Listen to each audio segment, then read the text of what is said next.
The hospital corridor smelled like antiseptic and broken promises. Holly Peters clutched the blood donation consent form so tightly that her knuckles ached. But the physical pain was nothing compared to the terror squeezing her chest. Mount Sinai's private wing gleamed with the kind of sterile perfection that money bought. Each room a monument to privilege she'd never quite belonged to, despite wearing the D-Land name for 3 years. She'd gotten the call 2 hours ago. Michael had been in a boating accident. He needed blood, rare type. The nurse's voice had been clinical, detached, but Holly heard the urgency underneath. Her husband was hurt, and for once she could actually help him. For once, her body could give him something his wealth and connections couldn't simply purchase. Maybe this would finally prove her worth. The thought made her hate herself a little, but she couldn't stop it. 3 years of marriage had taught her that worth in the Deland family was measured in bloodlines and bank accounts, and she'd come up devastatingly short on both counts. She was the charity case Michael had married in what his mother Constance called a moment of misguided compassion. The hospital aide who caught his attention during a routine procedure, who believed in fairy tales enough to think love could bridge the gap between their worlds. How spectacularly wrong she'd been. Holly paused outside the door to Michael's suite, smoothing down her discount department store dress that suddenly felt even cheaper against the opulence surrounding her. Through the small window, she could see movement inside. Michael wasn't alone. Her stomach dropped when she recognized the rigid posture of her mother-in-law standing by the window like a sentinel guarding against contamination. She should have known. Constance would be here, taking a breath that tasted like failure and determination in equal measure. Holly pushed open the door. The scene that greeted her was worse than any nightmare her anxiety had conjured. Michael sat propped up in the hospital bed, his arm bandaged, but his expression utterly intact and cold. A man in an expensive suit stood beside him, briefcase open on the rolling table, and Constance turned from the window with a smile that could cut glass. "Oh," Constance said, managing to inject oceans of disdain into that single syllable. "You actually came." Holly's grip on the consent form tightened. "The hospital called. They said Michael needed blood, and we have the same type. I came as soon as I could." Michael finally looked at her, and the absence of warmth in his eyes made her want to disappear. This was the man who'd once held her hand on rainy Sunday mornings, who'd promised her that their love was bigger than his family's objections. But that man had died slowly over 3 years, suffocated by his mother's constant disapproval and his own growing resentment at having married beneath his station. Holly. Her name came out flat, emotionless, like he was reading from a script he'd rehearsed. "We need to talk." The man in the suit cleared his throat. "Mrs. Deland, I'm Robert Ashford, Mr. Deland's attorney." "Perhaps you should sit down." Something cold slithered down Holly's spine. "I don't understand." "I'm here to donate blood. The nurse said it was urgent." Constance's laugh was crystalline and cruel. "Urgent? Oh, you misunderstood, dear. We already have arrangements for Michael's transfusion through our private physician network. Did you honestly believe we would allow your blood anywhere near my son?" The words hit Holly like physical blows. She looked at Michael, searching for contradiction, for defense, for anything that resembled the man she'd married. He wouldn't meet her eyes. "Michael?" Her voice cracked despite her determination to stay strong. "What's happening?" He finally looked at her then, and what she saw in his face destroyed the last fragile hope she'd been clinging to. Not anger, not even hatred, just exhaustion, as if being married to her had drained something essential from him. "I'm filing for divorce, Holly. Robert has the papers." The room tilted. Holly gripped the back of a chair to keep from falling. "You're divorcing me, now, while you're in the hospital." "The accident made things clear," Michael said, his voice gaining strength as if he'd been holding this speech inside for months. "Life is short. I don't want to waste any more of mine pretending this marriage was anything other than a mistake." Constance moved closer, her perfume overwhelming in its expensiveness. "Honestly, dear, you must have seen this coming. You never fit into our world. The country club wives laugh about you behind your back. The staff pities you. Even Michael's business associates ask him why he's still married to the help. "I'm not the help." Holly forced the words through a throat tight with unshed tears. "I'm your daughter-in-law. I'm his wife." "You were a momentary lapse in judgment," Constance said, examining her manicured nails. Michael confused gratitude with love, novelty with compatibility. But reality has a way of asserting itself, doesn't it? "You're simply not equipped to be a Deland." Robert Ashford pulled papers from his briefcase, his discomfort visible, but not enough to stop him from doing his job. "Mrs. Deland, these are divorce papers. Mr. Deland is offering you a settlement of $50,000, which is extraordinarily generous considering the brevity of the marriage and the absence of any significant joint assets." "Generous?" Holly repeated, the word tasting like poison. She looked at Michael, really looked at him, searching for any remnant of the man who'd courted her with such seeming sincerity. "We made vows. You promised me forever." Michael's jaw tightened. "I promised a lot of things I shouldn't have. I can't stand with you anymore, Holly. I can't stand being married to someone who reminds me every single day that I settled, that I let my heart overrule my head and tied myself to someone who doesn't belong in my life." The cruelty of it stole her breath. She'd known their marriage was struggling. She'd felt the distance growing between them, the way he flinched when she spoke at dinner parties, the shame in his eyes when his friends made subtle digs about their mismatched union. But hearing him say it, hearing him reduce 3 years to a mistake he needed to correct, shattered something inside her. "Sign the papers." "Holly," Constance said, her voice almost gentle now, which somehow made it worse. "Take the money. Start over somewhere far away from here. Find someone from your own background, your own level. You'll be happier, and so will Michael." Holly looked down at the papers Robert extended toward her. $50,000. A price tag on 3 years of trying to be enough, of shrinking herself to fit into spaces that were never meant for her, of enduring whispered insults and outright rejection while clinging to the belief that love would eventually win. She thought about refusing. She thought about fighting, but then she saw Michael's face, saw the relief already creeping into his expression at the prospect of being free from her, and she realized the most devastating truth of all. He wanted her gone. This wasn't salvageable. This had never been real. "Do you have a pen?" Her voice came out steady, and she was proud of that small victory. Robert handed her one, expensive and heavy. Holly signed her name on every marked line, watching her marriage dissolve with each stroke of ink. When she finished, she handed the papers back and met Michael's eyes one final time. "I hope you find whatever it is you're looking for," she said quietly. "I hope it makes you happier than I could."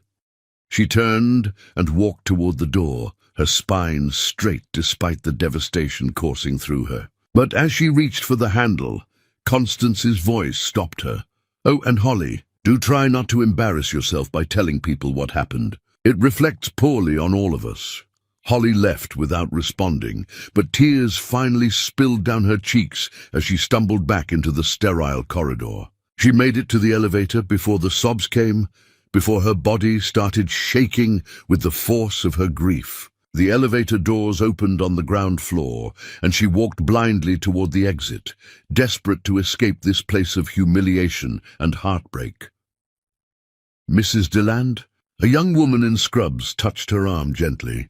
Holly blinked through her tears at the kind face of a nurse she didn't recognize. "I'm sorry," Holly managed. "I'm fine. I just need to leave." The nurse's expression filled with concern. "I saw your name on the blood donor list. We still have your consent form on file. I know this is terrible timing, but there's a patient in critical condition upstairs who desperately needs your blood type. It's extremely rare, and she's running out of time." Holly wanted to say no. She wanted to tell this nurse that she'd given enough today, that she had nothing left to offer anyone. But she looked at this stranger's hopeful face and thought about a woman dying upstairs who had nothing to do with the Delands or their cruelty. "Yes," Holly whispered. "I'll donate." The nurse's relief was palpable. "Thank you so much. Follow me, please. I'll take you to the donation center." As Holly followed the nurse down a different corridor, she didn't know that this single act of compassion would trigger events that would shatter every assumption about who she was. She didn't know that the blood flowing through her veins carried secrets that would change her entire world. She didn't know that by saving a stranger's life, she was about to discover her own. All she knew was that Michael Deland had thrown her away like she was worthless. But Holly Peters had never needed his validation to have value. She just hadn't remembered that yet. The nurse led her to a bright donation room and helped her settle into the chair. As Holly watched her blood begin flowing through the tubes, the nurse smiled at her. "The patient you're helping is someone very special. You're literally saving her life today." Holly closed her eyes, exhausted and heartbroken, but somehow still here, still breathing, still capable of helping someone even in her darkest moment. Maybe that was worth something. Maybe that was everything. "I need to update our donor database," the nurse said, pulling out a tablet. "We're implementing a new system that tracks DNA markers for rare blood types. Would you mind providing a cheek swab? It helps us match donors with patients more efficiently in the future." Holly nodded, too drained to question or refuse. She let the nurse swab her cheek, watched her seal it in a small container, and felt nothing except the strange emptiness of a woman who just lost everything she thought mattered. What Holly didn't know was that this sample would be entered into a medical database that connected with missing persons registries. She didn't know that somewhere in the city, a wealthy couple had been monitoring these databases for 3 decades, searching desperately for any trace of a daughter stolen from them. She didn't know that her DNA was about to light up their world like a beacon in the darkness. She didn't know that the woman whose life she was saving had been searching for her too. Holly Peters sat in that donation chair believing she was nobody, worth nothing, deserving of the rejection she'd just endured. But the blood flowing from her veins was about to prove otherwise, revealing truths that would transform not just her future, but her entire understanding of who she'd always been. Sometimes salvation comes disguised as devastation. Sometimes you have to lose everything to discover what was yours all along. And sometimes the worst day of your life is actually the beginning of something extraordinary. Chapter 2. The Woman She Saved.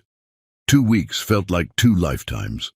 Holly's new studio apartment in Brooklyn had peeling wallpaper and a radiator that clanked like it was harboring ghosts. But it was hers. $50,000 didn't stretch as far as she'd imagined, not after deposits and furniture, and the crushing realization that starting over meant buying everything from dish soap to hope. She'd returned to the community health clinic, where she'd worked before Michael swept her into his world of country clubs and condescension. Her co-worker Tamara brought her soup every lunch break and listened to her cry in the staff bathroom without judgment. That man was a parasite in expensive shoes, Tamara said, handing Holly another tissue. "You're better off eating ramen in freedom than caviar in a cage."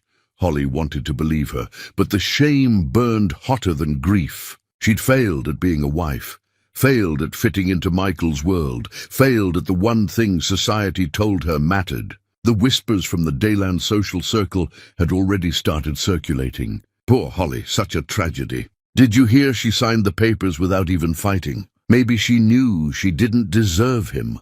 The clinic receptionist interrupted her spiral of self-pity one afternoon, poking her head into the file room where Holly was updating patient records.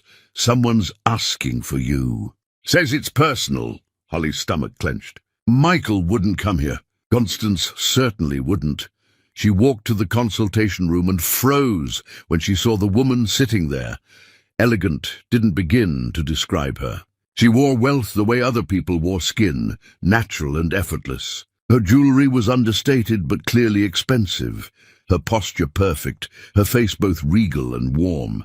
But it was her eyes that stopped Holly's breath. They were brimming with tears. The woman stood immediately. "You're Holly Peters." "Yes," Holly's voice came out uncertain. "I'm sorry, do we know each other?" "We do now," the woman's voice broke.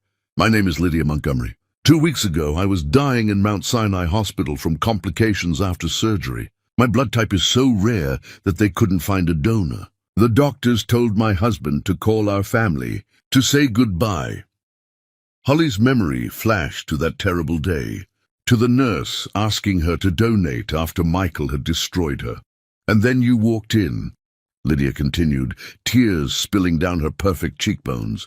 You'd just been through something devastating. The nurses told me later that you were crying, that your world had just collapsed. But you still chose to save a stranger. You gave me my life back when yours was falling apart. Holly felt emotion lodge in her throat. I just did what anyone would do. No, Lydia stepped closer. Most people drowning in their own pain can't see past it. But you could. You chose compassion over bitterness. That's rare. That's precious. They sat down, and somehow Holly found herself talking to this stranger with an ease she'd never felt with the Deland wives. Lydia listened like every word mattered, asked questions that showed genuine interest, and shared pieces of her own story. She'd built a life with her husband Vincent after unimaginable loss, she said. They'd learned that surviving tragedy meant choosing to help others survive theirs. When Lydia finally left, she hugged Holly like they were family. Thank you for my life. I mean that. Please let me stay in touch. 3 days later, orchids arrived at the clinic. Massive, expensive, beautiful orchids that made the whole staff stop and stare. The card read, "You gave me everything. Let me give you friendship." Lydia, Tamara whistled low. Girl, do you know who Lydia Montgomery is? Her family practically owns Manhattan, and she wants to be your friend. Holly stared at the flowers, feeling something stir inside her that she'd thought Michael had killed. Maybe she wasn't worthless. Maybe one person's rejection didn't define her value. Maybe saving a life mattered more than being the perfect society wife. That evening, her phone rang. Unknown number. Holly almost didn't answer, but something made her pick up. Miss Peters, my name is Gerald Whitmore. I'm an attorney with Whitmore and Associates. I need to meet with you urgently regarding a matter of extraordinary family importance. Holly's exhaustion transformed to wariness. If this is about the divorce, everything's already settled. This has nothing to do with your divorce. Gerald's voice carried weight. This is about who you are, who you've always been. Please, Ms. Peters, this meeting will change your life. The words sent chills down her spine. What are you talking about? I can't discuss this over the phone. Can you meet me tomorrow? I promise you, this is worth your time. Against every instinct screaming caution, Holly agreed. Because deep down, in the part of her that had spent 27 years wondering why she'd been abandoned at a fire station, she needed to know what this stranger knew about her. That night, Holly dreamed of a little girl standing in a park, holding someone's hand, feeling safe and loved. She woke with tears on her face and a feeling she couldn't name pressing against her ribs like a fist. The next morning, she dressed carefully in her best outfit and took the subway to Manhattan. The coffee shop Gerald suggested was quiet, upscale, the kind of place where conversations could be private. He was already there when she arrived, a distinguished man in his 60s, with kind eyes and a briefcase that looked serious. Ms. Peters, thank you for coming. He gestured to the seat across from him. I know this is strange. Please let me explain everything before you react. Holly sat, her hands shaking slightly. Gerald ordered them coffee, then opened his briefcase and pulled out a folder that looked like it contained answers to questions she'd been asking her whole life. What I'm about to tell you sounds impossible, Gerald said carefully. But every word is true, verified by science and confirmed by evidence. Miss Peters, you're not who you think you are. Holly's throat went dry. What does that mean? Gerald pulled out photographs. Old photographs, a little girl with Holly's eyes, Holly's smile, Holly's face, a birthday party with balloons and cake, and 2 people looking at the child with absolute adoration. 30 years ago, Vincent and Lydia Montgomery's 3-year-old daughter was kidnapped from Central Park. Her name was Hannah. The kidnapper was never caught. Hannah was never found. The Montgomerys spent 3 decades searching, never giving up hope. Holly stared at the photographs, her heart hammering. "Why are you showing me this?" Gerald slid medical documents across the table. DNA analysis, genetic markers, results that screamed truth in black and white percentages. When you donated blood to save Lydia's life, the hospital ran genetic markers as part of their rare blood type database. Those markers flagged in a missing persons registry the Montgomerys have maintained since Hannah disappeared. "We ran comprehensive DNA testing. Miss Peters, you are Hannah Montgomery. You are their daughter." The coffee shop tilted. Holly gripped the table's edge, her vision swimming. "That's impossible. I would remember. I would know. Childhood trauma causes memory loss. When you were found at that fire station, you couldn't speak, couldn't tell anyone your name or where you came from. The woman who kidnapped you died in a car accident, and you were left with nothing except blank spaces where your first 3 years should be." Holly looked at the DNA results, at the photographs, at her own face staring back at her from 30 years ago. She thought about Lydia's tears, about the strange familiarity she'd felt, about feeling like she belonged somewhere for the first time in her life. "Lydia knows," she whispered. "She suspected the moment she met you. The resemblance to her own mother is striking, but she wanted scientific confirmation before saying anything. She didn't want to give you false hope if we were wrong." Tears streamed down Holly's face. "I've spent my whole life feeling lost, feeling like I didn't belong anywhere, like I was nobody." Gerald's voice gentled. "You were never nobody, Hannah. You were stolen from people who loved you desperately, and they never stopped looking, never stopped hoping. And now, against all odds, you've come home." Holly thought about Michael telling her she didn't fit in his world, but maybe she'd been trying to fit into the wrong world all along. Maybe she had a real world waiting for her, one where she actually belonged. "What happens now?" she asked. "The Montgomerys want to meet you, officially as their daughter. They understand this is overwhelming, and they have no expectations. But they've waited 30 years to find you, and they'd like the chance to know you." Holly nodded, unable to speak past the emotion choking her. Gerald pulled out one more document. "There's something else you should know. The Montgomery family fortune is valued at $3 billion. As their only child, you're the heir to everything they've built." The words didn't even register. Holly didn't care about money. She cared about the photographs of a little girl who'd been loved, who'd been wanted, who'd mattered to people before she was stolen away. She cared about finding answers to questions that had haunted her entire life. She cared about finally belonging somewhere. Chapter 3, The Daughter Who Came Home. The Montgomery estate looked like something from a movie about people who shaped the world with their decisions. Holly stood in the circular driveway, her discount store purse clutched in shaking hands, staring at the mansion that supposedly connected to her past. 3 stories of elegant stone and windows that reflected clouds like they owned the sky. Manicured gardens that probably cost more to maintain than her entire year's salary. Staff members moving efficiently in the background, making everything perfect. Gerald touched her elbow gently. "Ready?"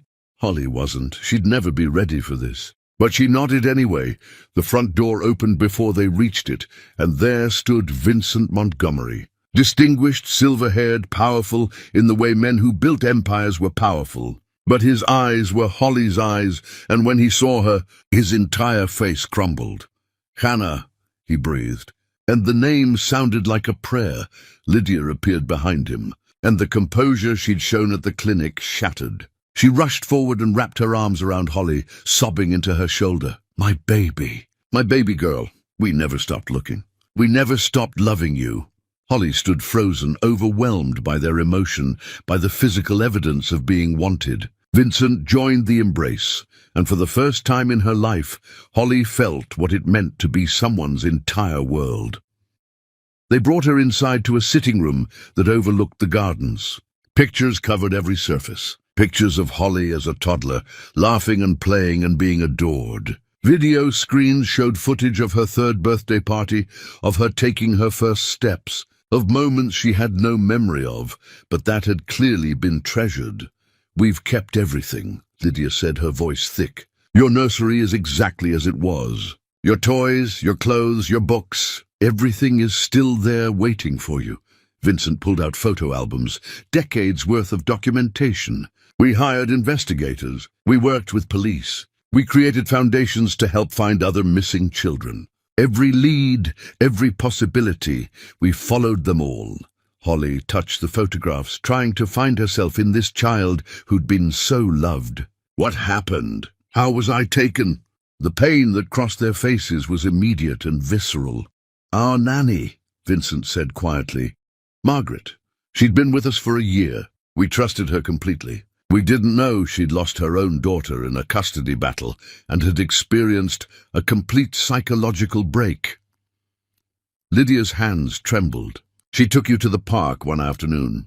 Normal routine, but she never brought you back. She changed your appearance, your name, everything.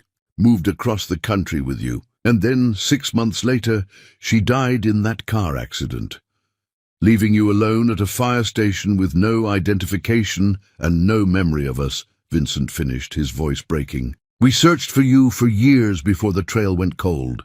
But we never stopped monitoring databases, DNA registries, missing persons reports. We couldn't let go."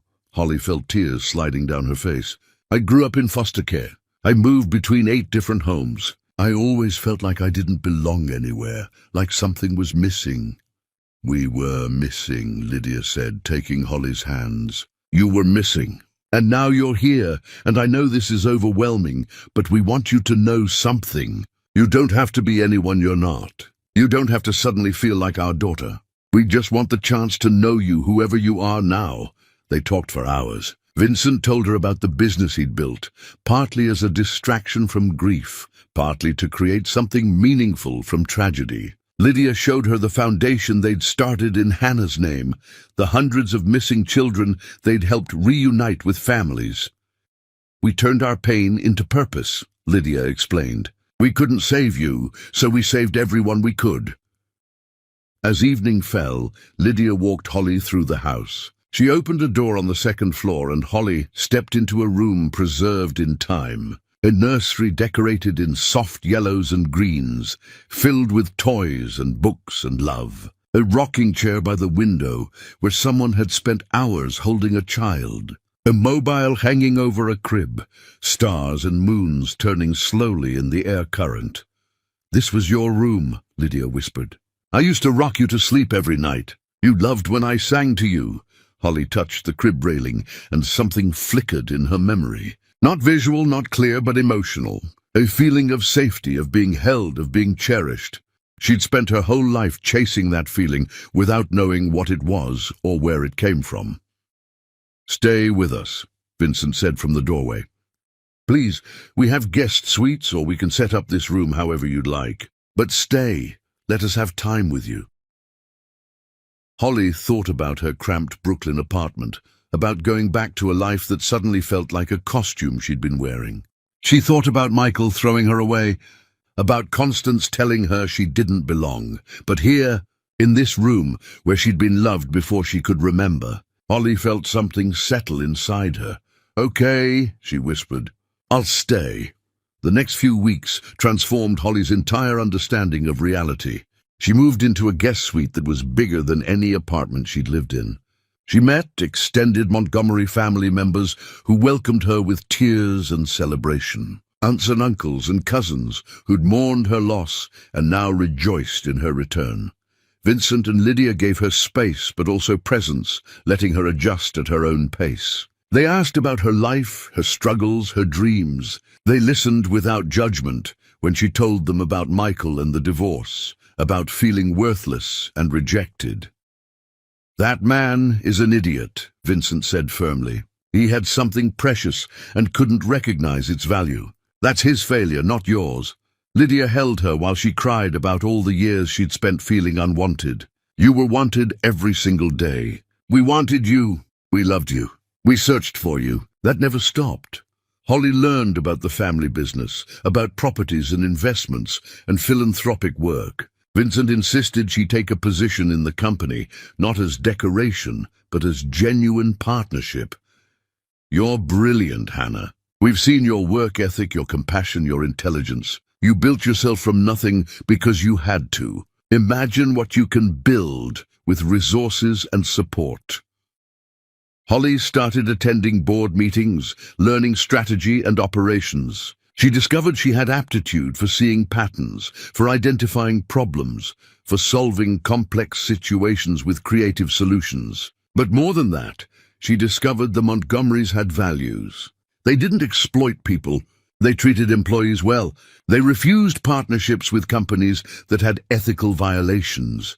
During one meeting, a proposal crossed Holly's desk. Midland Industries wanted backing for a development project. Her heart stopped when she saw Michael's name on the documents. Vincent noticed her reaction. "What is it?" Holly stared at the proposal, at her ex-husband's company, begging for help from a family that didn't know their connection yet. An idea formed, dark and satisfying. "I think we should hear this proposal in person," Holly said carefully. "Before making any decisions." Vincent studied her face, then nodded slowly. "Agreed. Schedule a presentation meeting." Holly felt something shift inside her. The woman Michael had thrown away was about to show him exactly what he'd lost. Chapter 4. The investigation begins. Holly couldn't sleep the night after scheduling the Millionaire Industries meeting. She lay in the massive guest suite bed, staring at the ceiling, her mind racing with possibilities. Part of her wanted simple revenge, wanted to watch Michael's face when he realized who she'd become. But another part of her, the part that had grown stronger over the past month with the Montgomerys, wanted something deeper than just humiliation. She wanted truth. At 3 in the morning, Holly gave up on sleep and went down to the estate's library. The room was 2 stories tall, filled with leather-bound books and the kind of furniture that had been in families for generations. She found Vincent there, reading by lamplight. "Can't sleep either?" he asked gently. Holly sat across from him. "I keep thinking about the meeting, about seeing Michael again. I don't know what I want from it." Vincent closed his book and studied her face. "What do you know about Millionaire Industries? Beyond your personal connection?" "Not much. Michael never really talked about the business with me. I was just decoration at company events." Vincent stood and walked to his desk, pulling out a file. "After you suggested the meeting, I had our team do some preliminary research. Just basic information gathering." He handed her the folder. "Hannah, I think you should see this." Holly opened the file and started reading. What she found made her stomach turn. Building code violations that had been mysteriously dismissed. Worker complaints that had disappeared from public records. A pattern of cutting corners that went back years. "This is who Michael's family really are?" Holly asked, her voice hollow. "This is their business practices," Vincent said carefully. "Whether they're aware of all of it or deliberately orchestrating it, I can't say. But it's troubling." Holly kept reading. 3 workers had been injured on Deland projects in the past 2 years. All 3 cases had been settled quietly with non-disclosure agreements. Medical bills that should have been covered by workers' compensation had somehow fallen on the injured parties. "They hurt people," Holly whispered. "They're hurting people and hiding it." Vincent sat back down across from her. "Now you have a decision to make, Hannah. Do you want to proceed with this meeting? Because once we start down this path, once we start asking questions publicly, there will be consequences." Holly thought about the housekeepers at the Deland mansion, the ones Constance had berated constantly. She thought about the catering staff at parties, treated like furniture. She thought about how that family had treated her and realized it wasn't personal. They treated everyone without wealth or power as disposable. "I want to proceed," Holly said firmly, "but not for revenge, for accountability. If they're hurting people, they need to be stopped." Vincent smiled with unmistakable pride. "Then we'll need to investigate thoroughly before the meeting. We'll need evidence, not just suspicions." Over the next 2 weeks, Holly threw herself into researching Millionaire Industries. She worked with Montgomery Properties' legal team, reviewing public records. tracking down former employees who'd been willing to talk, building a comprehensive picture of the company's practices. What she discovered was worse than she'd imagined.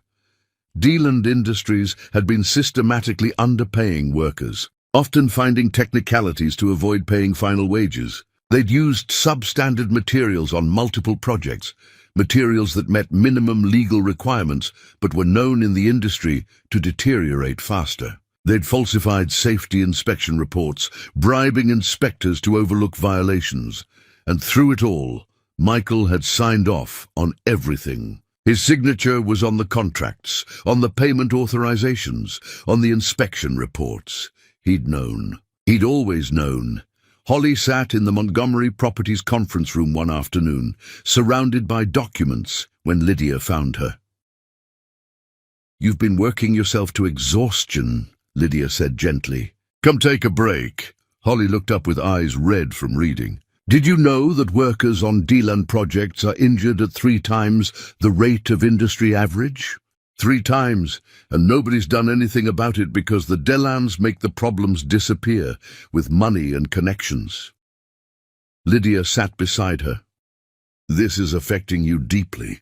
"They treated me like garbage," Holly said, her voice breaking. "They made me feel worthless for 3 years, and I thought it was personal, that there was something wrong with me. But it wasn't personal at all. They treat everyone this way. Anyone without power is just a means to an end." Lydia took Holly's hand. "So what are you going to do about it?" Holly looked at her mother, at this woman who'd spent 30 years turning grief into purpose, turning loss into a mission to help others. "I'm going to make sure everyone knows the truth. I'm going to use every advantage I have to hold them accountable. Even knowing it will be painful. Even knowing you'll have to face Michael and relive some of your worst memories." Holly met Lydia's eyes, especially because of that, because I know what it feels like to be powerless against them. And now I'm not powerless anymore. The night before the scheduled meeting, Holly stood in front of her closet, choosing what to wear. She'd bought several designer outfits over the past weeks, clothes that fit perfectly and cost more than her monthly rent used to be. But this wasn't just about looking expensive. This was about armor.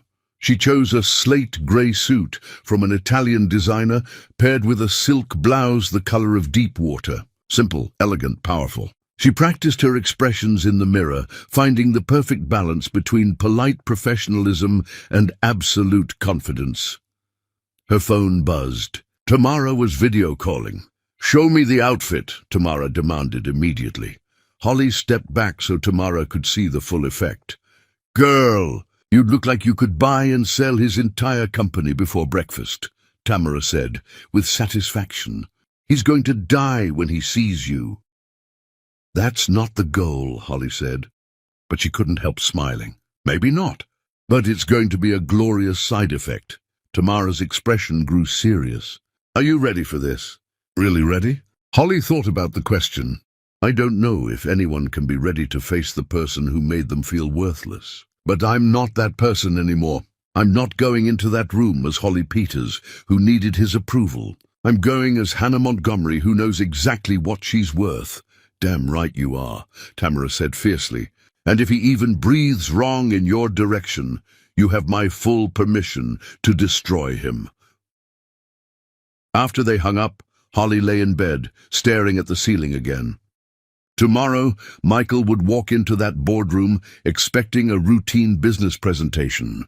He had no idea his ex-wife was now a principal board member of the company he was pitching to. He had no idea that she knew everything about his company's practices. He had no idea that the woman he'd thrown away was about to become the most powerful person in his professional life. Holly finally fell asleep with a small smile on her face. Tomorrow was going to change everything. Chapter 5. The Boardroom Confrontation. Holly arrived at Montgomery Properties at 7 in the morning, 3 hours before the Deland Industries presentation was scheduled to begin. She needed time to prepare, not just physically, but mentally. She went straight to the executive bathroom and took her time with her appearance. hair styled in a sleek updo that showed off her bone structure, makeup applied with precision, emphasizing her eyes and giving her an air of authority. The slate grey suit fit like it had been made for her, which it had been. She looked at herself in the mirror and barely recognized the woman staring back. Gone was Holly Peters, the hospital aide who'd believed she was lucky to be loved by Michael DeLand. In her place stood Hannah Montgomery, heiress to a $3 billion fortune, board member of one of Manhattan's most powerful companies, and someone who absolutely belonged in this world. Vincent found her in the boardroom at 8:30, reviewing documents one final time. "You don't have to do this," he said gently. "We can reject their proposal based on the evidence we've gathered. You don't have to face him." Holly looked up from the financial report she'd been studying. "Yes, I do. Because if I don't face him now, I'll spend the rest of my life wondering if I could have. I need to do this, not just for me, but for every person he and his family have stepped on."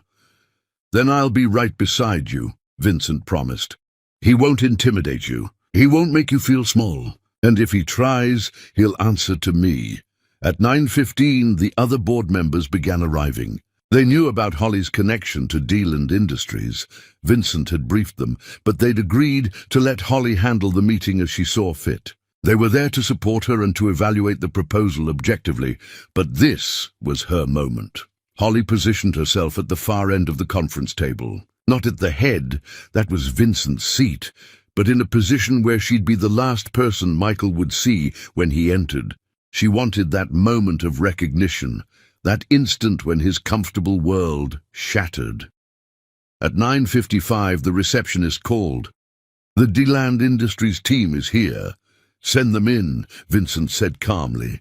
Holly's heart hammered against her ribs, but outwardly she appeared perfectly composed. She reviewed the document in front of her, giving the impression of someone thoroughly engrossed in work. Too important to be interrupted by arrivals. The conference room door opened. Michael walked in first, and Holly's breath caught, despite her preparation. He looked exactly the same, confident and polished in his expensive suit. His hair was perfectly styled, his smile practiced and charming. He carried himself like a man who'd never questioned his right to be in any room. Behind him, Constance glided in wearing Chanel and an expression of supreme entitlement. Neither of them looked in Holly's direction. They were too focused on Vincent, on making their crucial first impression with the man they believed held their future in his hands. "Mr. Montgomery," Michael said warmly, extending his hand. "Thank you so much for agreeing to this meeting. I'm Michael DeLand, and this is my mother, Constance, who serves as our operations consultant." Vincent shook Michael's hand with cool politeness. "Mr. DeLand, Mrs. DeLand, please have a seat. Let me introduce our board members." He went around the table, introducing each person by name and title. Michael and Constance nodded politely at each one, their attention primarily on Vincent as the obvious power center. Then Vincent reached Holly's end of the table. "And this is Ms. Hannah Montgomery, principal board member and my daughter." Holly looked up from her document for the first time. Meeting Michael's eyes directly, for a moment the entire room seemed to freeze. Michael's face went through a rapid series of expressions: confusion, recognition, shock, disbelief, and finally something that looked like panic. His mouth opened and closed without producing sound. Constance, who'd been scanning the other board members with polite disinterest, snapped her attention to Holly. Her eyes widened, and 2 spots of color appeared high on her cheekbones, the only crack in her composed facade. "Holly!" Michael's voice came out uncertain, stripped of all its earlier confidence. Holly smiled, and it was nothing like the nervous, eager-to-please smile she'd given him during their marriage. This smile was pure controlled power. "Mr. DeLand, though in a professional setting, I believe we should maintain appropriate formalities. My name is Ms. Montgomery."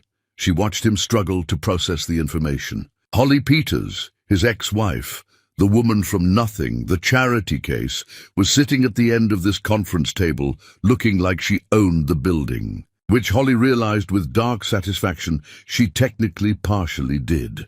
I don't understand, Michael said, looking between Holly and Vincent. What are you doing here? Vincent's voice cut through the confusion like ice. Miss Montgomery is a principal board member of this company and holds significant decision-making authority over all partnerships and investments. She's here because every major business proposal comes through her for evaluation.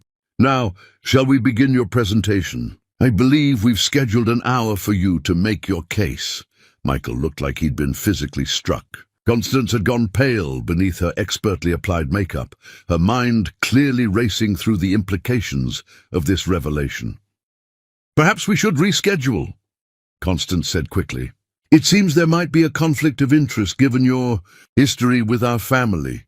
Holly spoke for the first time since acknowledging Michael, her voice steady and professional. There's no conflict of interest, Mrs. Deland. My personal history with your family has no bearing on Montgomery Properties' business decisions. We evaluate all proposals based on merit, ethical practices, and potential value to our company. If your proposal is sound, it will be considered fairly. She let that sink in, watched Constance understand the subtext. If your proposal isn't sound, no amount of personal connection or social maneuvering will save you. Michael had recovered some of his composure, though sweat was beginning to show at his temples. Of course, we're prepared to present. He moved to the head of the table where the presentation screen was set up, his hands shaking slightly as he connected his laptop. Holly watched him fumble with the cables. This man who'd always seemed so confident and in control. She felt no pleasure in his discomfort, just a cold clarity about who he really was, someone whose confidence came from never being challenged, whose authority came from inherited privilege rather than earned respect. The presentation began. Michael talked about development opportunities, about projected returns, about prime locations Deland Industries had secured for potential projects. His voice gained strength as he moved through familiar material, falling back on the pitch he'd clearly practiced extensively.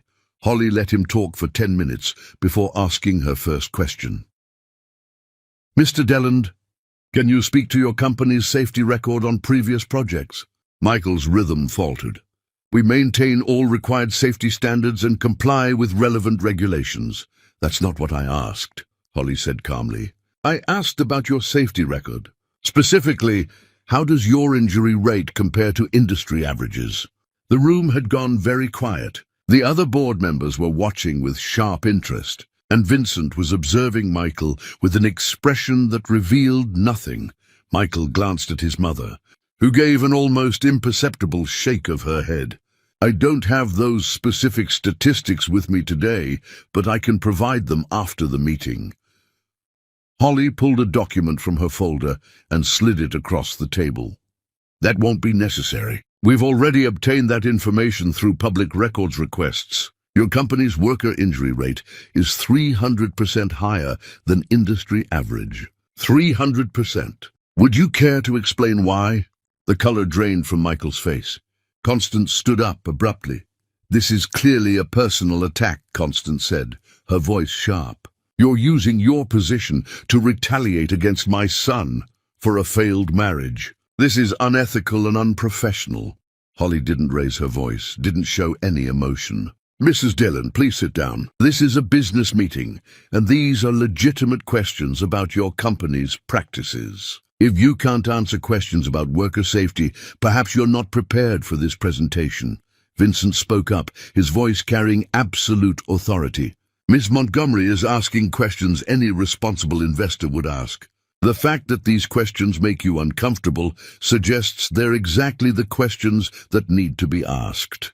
Mr. Deland, please answer the question. Why is your injury rate so much higher than industry standard? Michael looked trapped. Holly could see him calculating, trying to figure out how much they knew, how much he could safely lie about or deflect. Some projects are more dangerous than others, he finally said. We take on challenging jobs that other companies won't touch. That naturally leads to higher risk. Holly pulled out another document. Is that why you consistently use substandard materials that meet minimum legal requirements but fall below industry recommendations? Is that why 3 separate building inspectors have been investigated for accepting bribes to overlook violations on your projects? Well, that's an accusation, Constance snapped. Do you have proof? We have copies of inspection reports that show violations marked as cleared when no corrective work was documented, Holly said, her voice still perfectly calm. We have testimonies from former employees about pressure to cut corners. We have medical records from injured workers whose expenses should have been covered by your workers' compensation insurance, but somehow weren't.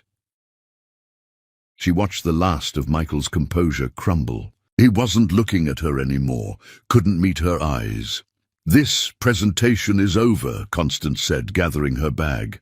We'll be filing a complaint about this ambush. This is clearly personal retaliation, and we won't stand for it.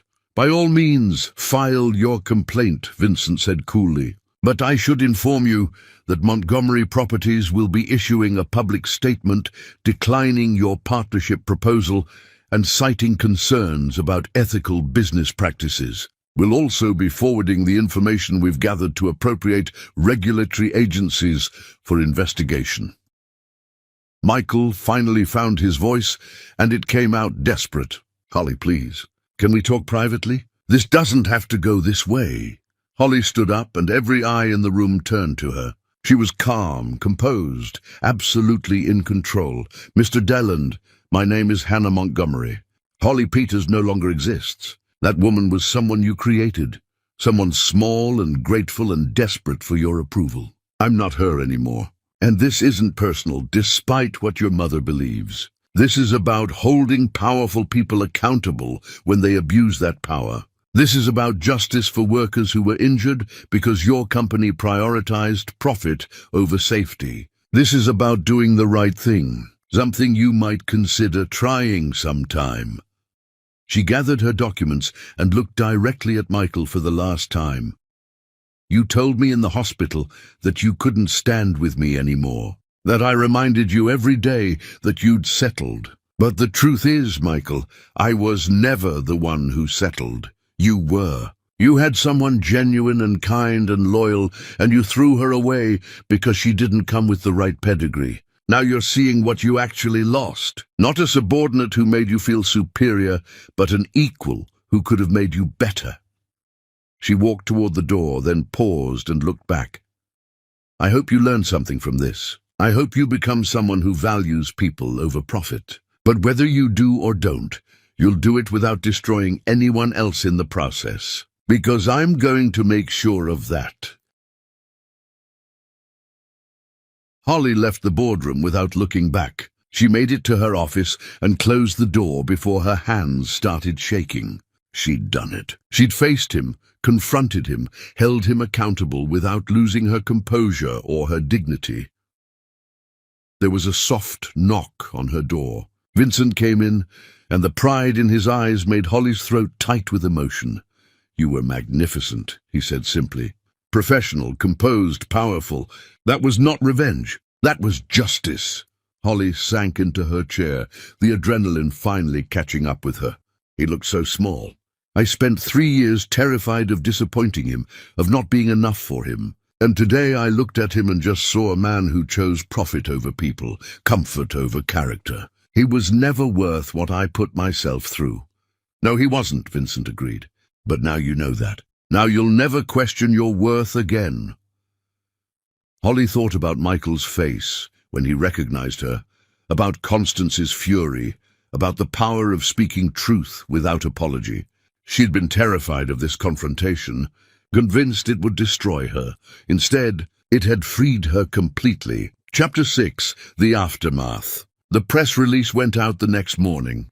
Montgomery Properties announced they were declining partnership with Deland Industries due to concerns about labor practices, worker safety, and ethical business standards. The statement was professionally worded, but devastating in its implications, and it named specific concerns: injury rates, inspection irregularities, worker compensation issues. By noon, 3 major news outlets had picked up the story. By evening, 2 regulatory agencies had announced formal investigations. Holly watched it unfold from her office, feeling a strange mix of satisfaction and unease. She'd wanted accountability, but watching a company implode in real time was more intense than she'd anticipated. Tamara called just after 6. "Girl, you're all over the business news. They're calling you the heiress with a conscience, the billionaire who chose justice over profit. You're basically a superhero." Holly laughed, but it came out hollow. "I don't feel like a superhero. I feel like someone who opened Pandora's box and now has to deal with everything that came out." "What you feel like is someone who did the right thing when it was hard," Tamara corrected. "That's the actual definition of courage, not whatever fairy tale version you've got in your head." After they hung up, Holly stared out her office window at the city below. Somewhere out there, Michael was dealing with the destruction of his company's reputation. Somewhere, Constance was probably plotting revenge or trying to use her social connections to make this go away. And somewhere, workers who'd been injured or cheated were probably seeing this news and feeling validated. Maybe for the first time. Her phone buzzed with a text from an unknown number. "You destroyed us. I hope you're proud of yourself." Holly stared at the message, recognizing Michael's tone, even without confirmation it was from him. She started to type a response, then stopped. She had nothing to say to him. He'd made his choices, and now he was living with consequences. That wasn't her responsibility. She blocked the number and put her phone away. Vincent found her an hour later, still sitting in the darkening office. "Go home, Hannah. You've done enough for today. Have I done the right thing?" Holly asked quietly. "I keep thinking about the workers who'll lose their jobs if Deland Industries goes under." "Those people didn't do anything wrong." Vincent sat down across from her.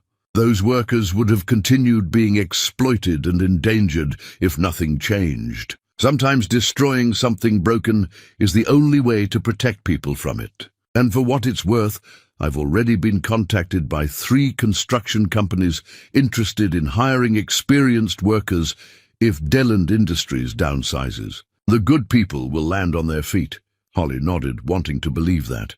"There's something else you should know," Vincent continued. "We've received calls from 2 other companies reporting similar concerns about business partners. They want advice on how to investigate and address issues like you did. You've started something bigger than just one company's downfall." Holly felt something shift inside her. Maybe this wasn't just about Michael. Maybe this was about using her platform, her position, her voice, to create actual change. Not revenge, but transformation. "I want to create a fund," Holly said suddenly, "for workers who've been injured or underpaid by companies like Deland Industries. Not just their workers, but any company where we find evidence of exploitation. We have the resources to help these people, to make them whole again." Vincent smiled. "Consider it done. I'll have our foundation team start working on it tomorrow." That night, Holly returned to the Montgomery estate feeling exhausted but oddly at peace. She'd been terrified that confronting Michael would break her, would prove that she was still the small person he'd convinced her she was. Instead, she discovered she was so much more. Lydia was waiting for her with tea and sympathy. They sat together in the conservatory, surrounded by flowering plants that filled the air with gentle fragrance. "Your father told me about the meeting," Lydia said. "About how you handled yourself. I wish I could have seen it." "It was terrifying," Holly admitted, "but also liberating. I spent so long being afraid of him, of what he thought of me. And today I looked at him and felt nothing. No fear, no anger, not even satisfaction, really. Just distance. That's healing," Lydia said softly. "That's what it looks like when you've truly moved past someone." Holly sipped her tea, thinking about the woman she'd been and the woman she was becoming. "I need to do more, though. It's not enough to just stop bad actors. I want to actively help people who've been hurt." She told Lydia about her idea for the Worker Assistance Fund and watched her mother's face light up with approval and pride. "You're building a legacy," Lydia said, "not just of wealth or power, but of actually making the world better." "That's extraordinary, Hannah. Over the next week, the investigations into Deland Industries accelerated. Federal regulators got involved. Workers came forward with testimonies now that they saw someone powerful was actually listening. The full scope of the company's violations became public knowledge. Holly watched it unfold while simultaneously working on her assistance fund. She hired victim advocates, set up a hotline, created a process for workers to receive emergency financial help while their cases were being investigated, and people called. Not just Deland Industries workers, but people from other companies, other industries, sharing their stories of exploitation and asking for help. Holly had started something she couldn't have anticipated. By standing up to one company, she'd given courage to countless others to speak their truth. One afternoon, a woman named Maria came to Holly's office.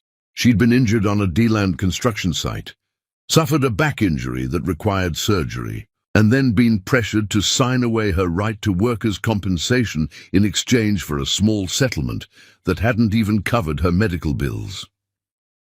"I saw what you did," Maria said, tears in her eyes. "I saw someone powerful actually stand up for people like me, and I thought maybe if you could do that, maybe I could come forward too." Holly helped Maria connect with lawyers who could reopen her case. She made sure Maria's medical bills were covered immediately through the assistance fund. She sat with this stranger and listened to her story with the same attention Vincent and Lydia had given to Holly's own story. After Maria left, Holly sat in her office feeling the weight and privilege of her position. She'd been given so much, a family, wealth, power, platform, and she had a choice about what to do with all of it. She could use it to insulate herself from the world's problems, to build walls of luxury around her comfort, or she could use it to help people, to create change, to be the kind of person who made the world slightly better by existing in it. The choice felt obvious. That evening, her phone rang. Jennifer Deland, Michael's younger sister, requested to meet with her. Holly was surprised but agreed. They met at a quiet cafe, far from social circles where either might be recognized. Jennifer looked exhausted and anxious. "I want to thank you," Jennifer said immediately. "I know that sounds crazy given what you've done to my family's company, but I need you to know that I'm grateful." Holly waited, letting Jennifer find her words. "I've known for years that something was wrong with how we did business. I saw the corners we cut, the workers we treated as disposable. I tried to speak up to my mother, to Michael, but they shut me down every time. They said I was too soft, too naive, that this was just how business worked." Jennifer's hands trembled around her coffee cup. "You did what I should have done years ago. You held them accountable when I was too afraid to. What will you do now?" Holly asked gently. "I'm taking over operations," Jennifer said firmly. "My mother and brother are stepping back, and I'm going to rebuild this company from the ground up. Fair wages, proper safety protocols, transparency in all our practices. I want to prove that we can be profitable and ethical, that we don't have to choose between profit and treating people right." Holly felt respect for this woman who was choosing the hard path. "If you're serious about that, if you actually follow through, I'll help however I can. Resources, advice, connections. The goal was never to destroy your company. It was to force change." Jennifer's eyes filled with tears. "I'm serious. I have a daughter, and I don't want her to inherit a legacy of exploitation. I want her to be proud of what we build." After Jennifer left, Holly felt something she hadn't expected. Hope, not just for herself, but for the possibility that even broken systems could be repaired by people willing to do the work. She walked back to Montgomery Properties as the sun set, painting the city in gold and shadow. She thought about Michael in that hospital room, telling her he couldn't stand with her. She thought about Constance saying her blood wasn't good enough. They'd been so wrong about her worth. But more importantly, she'd been wrong about it too. She'd believed that her value came from their acceptance, from fitting into their world, from being enough for people who would never see her as equal. Now she knew different. Her worth was inherent, unshakable, independent of anyone's opinion, and that knowledge was worth everything. She'd been through to discover it.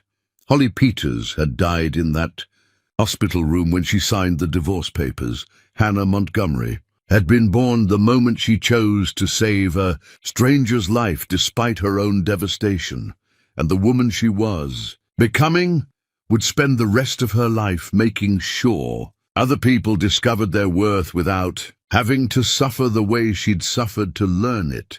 Chapter 7. The Confession That Changed Everything. 6 weeks after the boardroom confrontation, Holly received a call from the Montgomery estate's head of security. "Ms. Montgomery, there's a woman at the gate requesting to see you. Constance Deland. She doesn't have an appointment, but she says it's urgent and personal." Holly's first instinct was to refuse. She'd said everything she needed to say to Constance in that boardroom. She'd moved on, built a life that didn't include the Delands or their toxicity, but something in the security guard's tone made her pause. "How does she seem?"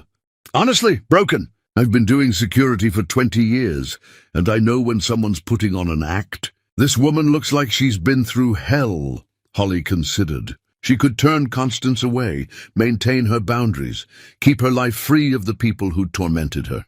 That would be the safe choice. But she thought about Maria, about the workers who'd come forward, about Jennifer choosing to rebuild rather than abandon. Maybe healing required more than just revenge. Maybe it required understanding. "Give me 30 minutes, then show her to the East sitting room," Holly said, "and stay nearby. If I need you to remove her, I'll text you." Holly changed from her work clothes into something more casual, but still put together. She wasn't armor building this time, but she wasn't leaving herself vulnerable either. When she entered the sitting room, she found Constance standing by the windows, looking out at the gardens. The change in Constance was shocking. The woman who'd always been immaculately groomed looked haggard. Her designer clothes hung on a frame that had lost weight. Her hair wasn't styled with its usual perfection, and her makeup couldn't quite hide the shadows under her eyes. Constance turned when she heard Holly enter. "Thank you for seeing me. I wasn't sure you would. I wasn't sure I would either," Holly said honestly. She didn't invite Constance to sit. This wasn't a social call. "What do you want?" Constance's hands twisted together, a nervous gesture Holly had never seen from this woman who'd always projected absolute control. "I need to tell you something I should have told you 3 years ago, or maybe 30 years before that. Something I should have told myself a long time ago." Holly waited, her expression neutral. "I wasn't born Constance Deland," Constance began, her voice barely above a whisper. "I was born Constance Miller in a neighborhood where the rats outnumbered the working streetlights. My mother cleaned houses for wealthy families on the Upper East Side, and she'd take me with her sometimes because she couldn't afford childcare." Holly felt her careful composure slip slightly. This wasn't what she'd expected.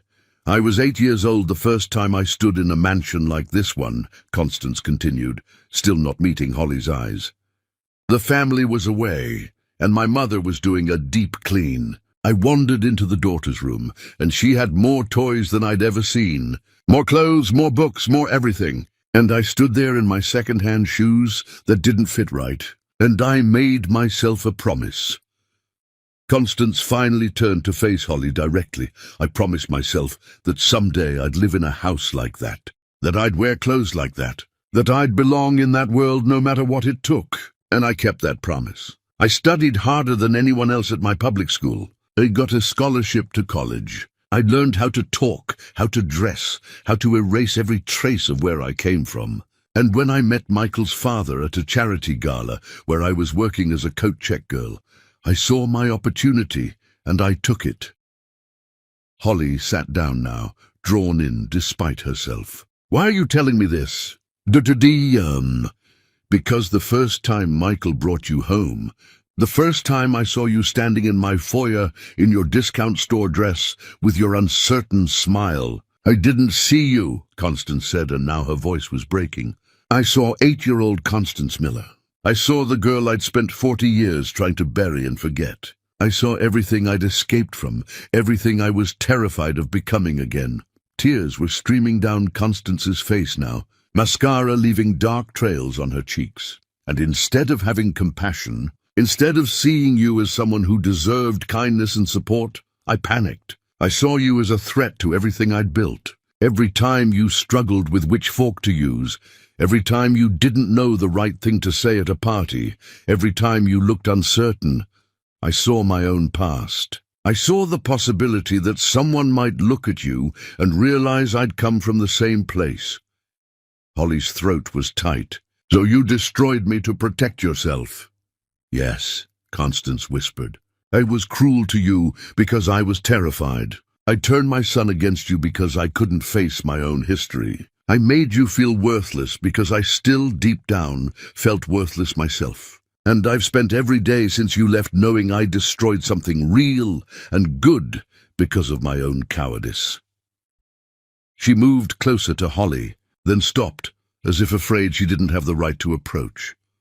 I taught Michael all the wrong things. I taught him that appearances mattered more than character, that wealth determined worth, that people without pedigrees were somehow less than. I turned my son into someone who could throw away a woman like you because I'd spent his whole life teaching him my own twisted values.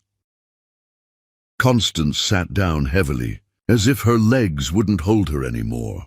The investigations, the public scrutiny, watching our company's reputation collapse. It's broken something open in me. Michael blamed you at first. He was furious, wanted to sue you, wanted revenge, but I couldn't join him in that. Because I knew, Holly, I knew you were right about everything. I knew we'd been cutting corners and exploiting people. I knew we'd been exactly what you accused us of being. She looked directly at Holly for the first time with something like desperate honesty in her eyes. So I hired a private investigator. I had them look into everything you'd claimed about our company. And what they found was worse than what you'd presented in that boardroom. We weren't just negligent. We were systematically predatory. We targeted vulnerable workers, immigrants who didn't know their rights, people who were desperate enough to accept terrible conditions. We built our profits on the backs of people who couldn't fight back. Constance's voice dropped to barely audible. We built our profits the same way I'd built my life, by taking advantage of people weaker than us and pretending we'd earned what we had. Holly found her voice, though it came out rough with emotion. Why are you telling me all this? What do you want from me? Nothing, Constance said immediately. I don't want anything except for you to know the truth. To understand that what I did to you wasn't about you at all. It was about me, about my fear, about my self-hatred that I'd never dealt with. You were innocent and kind and genuine, and I punished you for it because those qualities reminded me of everything I'd tried to destroy in myself. She reached into her purse and pulled out an envelope, placing it on the table between them. This is a letter I've written to the investigators, detailing everything I know about our company's violations, names, dates, specific incidents. I'm cooperating fully with their investigation. Michael is furious with me, but I don't care anymore. I'm done protecting a system that destroys people. Holly stared at the envelope, her mind reeling. You're turning on your own son? I'm trying to save him before he becomes completely lost to the person I created, Constance corrected. If he faces real consequences now, maybe he can change. Maybe he can become someone who values people over profit, who treats everyone with dignity regardless of their background. I failed to teach him that. Maybe punishment will succeed where my parenting failed. Constance stood, preparing to leave. I don't expect your forgiveness. I don't expect anything. I just needed you to know that you were never the problem. You were never not enough. You were always more than enough, and I was too broken and scared to see it. My cruelty to you was the biggest mistake of my life, not because of who you became, but because of who you always were. Someone genuine and kind in a world full of people like me who'd forgotten how to be either of those things. She walked toward the door, then paused with her hand on the doorknob. You're going to do extraordinary things, Holly. You already are, and someday, When you're very old and very successful and surrounded by people whose lives you've changed, I hope you'll think back on this conversation and know that at least one person you encountered along the way had the grace to admit they were completely wrong about you. After Constance left, Holly sat in the sitting room for a long time, trying to process what had just happened. She'd expected anger, maybe manipulation, possibly attempts at revenge disguised as reconciliation. She hadn't expected vulnerability, confession, or what felt like genuine remorse. Her phone buzzed. Lydia was texting, "Security told me Constance was here. Are you okay?" Holly called her mother back. "I'm not sure. She told me things I wasn't expecting. About her past, about why she treated me the way she did. Are you buying it?" Lydia asked carefully. "Or does it feel like manipulation?"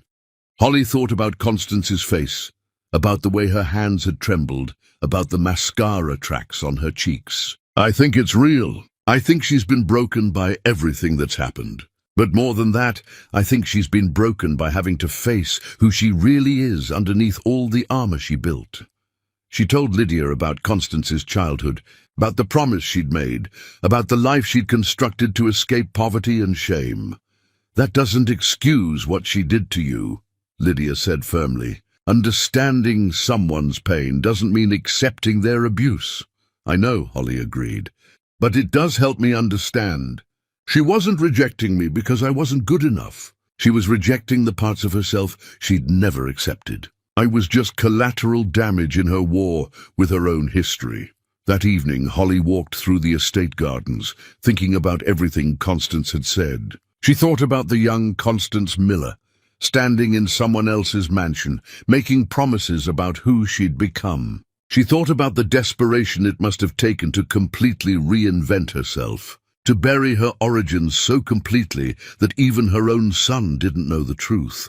And she thought about how that buried shame had poisoned everything Constance touched, how it had turned her into someone cruel and small, despite all her money and status.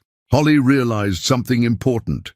Wealth and status hadn't made Constance powerful. They'd made her a prisoner of her own fear, constantly worried about being exposed, about being sent back to the poverty she'd escaped.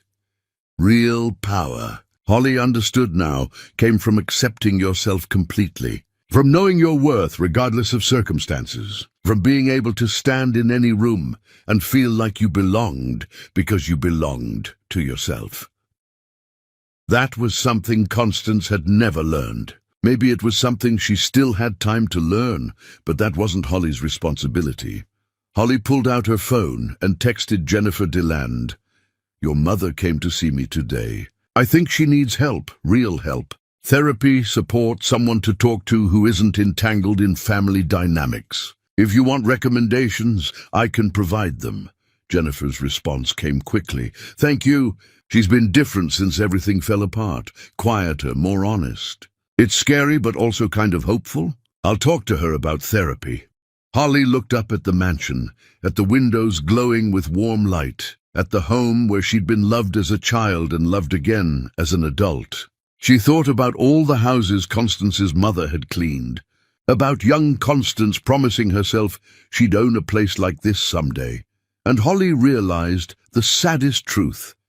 Constance had achieved her dream of living in a beautiful house, marrying into wealth, being accepted in high society. But she'd never achieved peace. She'd never achieved self-acceptance.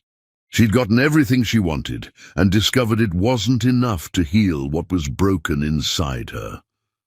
Holly wouldn't make that mistake. She had wealth now, status, power, but those things weren't her identity. They were tools she could use to help people, to create change, to build a legacy of compassion rather than cruelty. She thought about Constance's letter to the investigators, about her choice to tell the truth, even at the cost of her own son's freedom. That took courage, the kind of courage that came from hitting bottom and deciding to climb back up with integrity instead of deception. Maybe people could change. Maybe even people who'd been cruel could become honest. Maybe even people who'd spent decades hiding could learn to live in truth.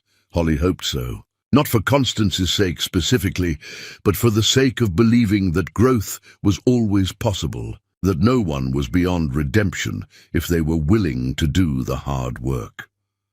She went back inside to find Vincent and Lydia in the study, both looking concerned. "I'm okay," Holly said before they could ask. "Actually, I'm better than okay. I understand something now that I didn't before." She told them about the conversation, about Constance's confession, about understanding the roots of cruelty. "Does this change how you feel about what happened?" Vincent asked carefully. Holly considered the question seriously. "It doesn't excuse what they did to me, but it helps me see that their treatment of me was never a reflection of my worth. It was always about their own brokenness, and that's freeing. That means I can finally, fully let it go." Lydia pulled Holly into a hug. "You're remarkable, you know that? Most people would want to keep hating them, would hold on to the anger, but you're choosing understanding without letting them off the hook for accountability. That's wisdom." Later that night, Holly sat at her desk and wrote in the journal Lydia had given her. She wrote about Constance's visit, about the complexity of human pain, about how hurt people, and how cycles of trauma perpetuate themselves until someone chooses to break them.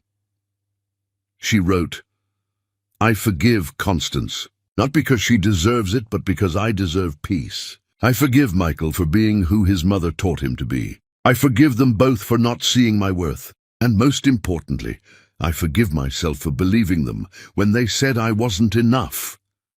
She closed the journal and looked out her window at the city lights. Somewhere out there, Constance was probably sitting in her own house, dealing with the destruction of everything she'd built. Somewhere Michael was facing consequences for choices he'd made without fully understanding their impact. And here, in this beautiful room, in this beautiful house, Holly Peters Montgomery was finally completely, absolutely free. Not because her tormentors had apologized or suffered or seen the error of their ways, but because she'd stopped needing them to validate her worth. Because she'd discovered that the only opinion of her that truly mattered was her own.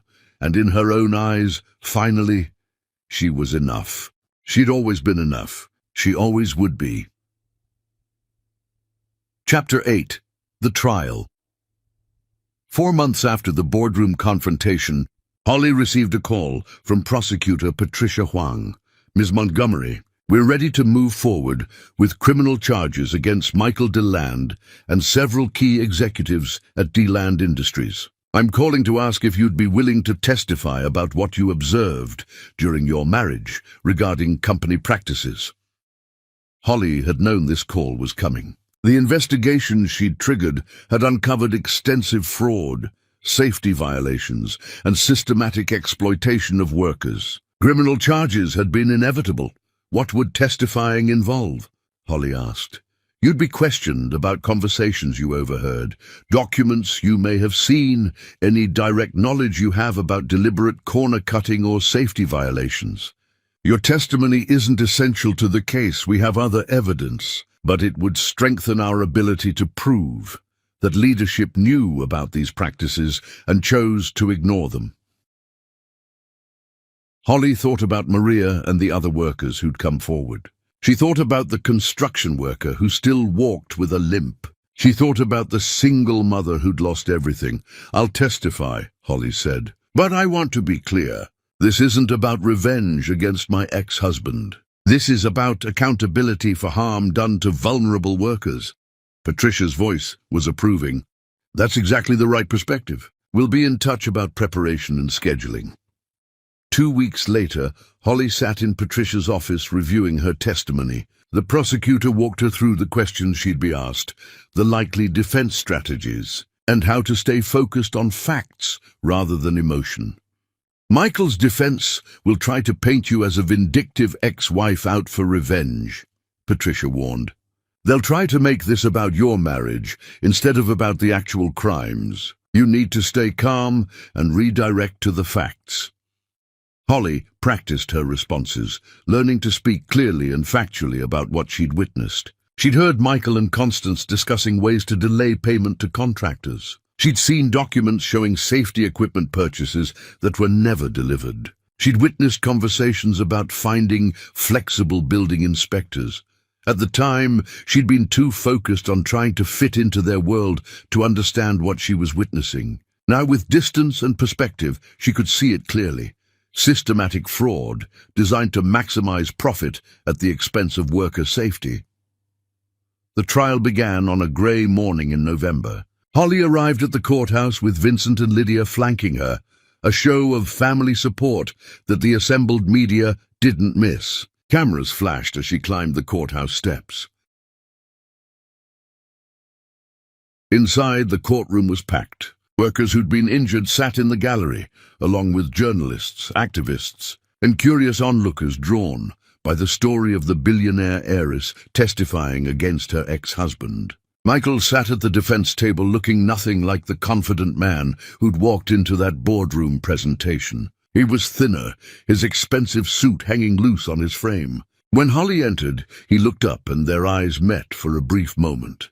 She saw something in his face that looked like regret, but it was too late for regret. Holly was called to testify on the third day of the trial. She walked to the witness stand with her spine straight, her voice steady as she swore to tell the truth.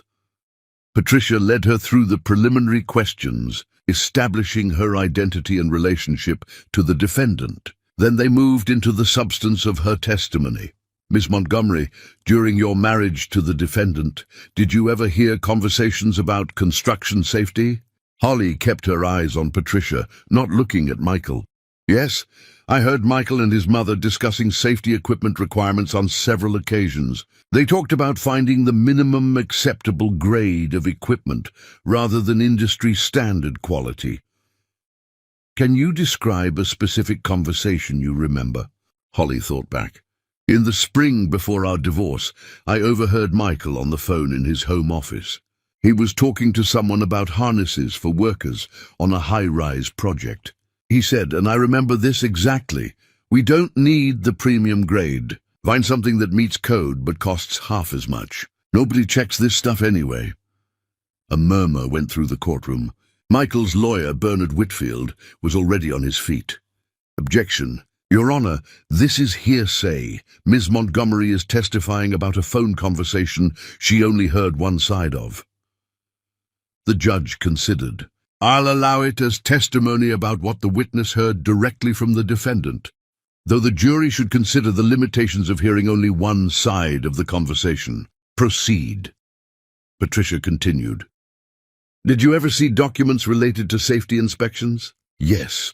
Michael kept files at home, and I saw several inspection reports that had violations marked as cleared.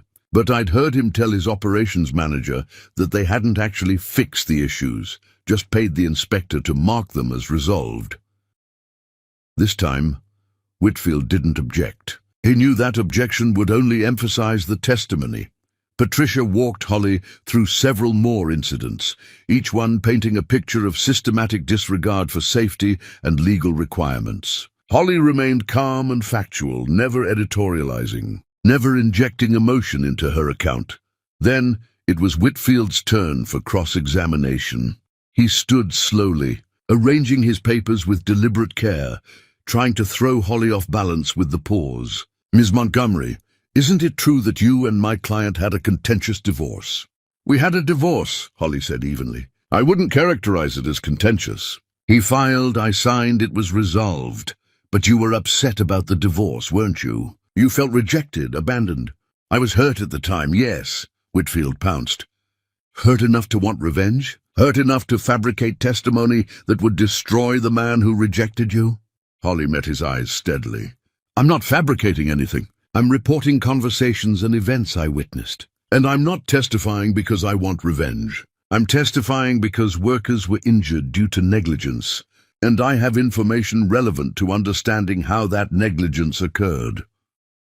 Convenient that you suddenly remember all these incriminating conversations now, months after your divorce, when it serves your interests.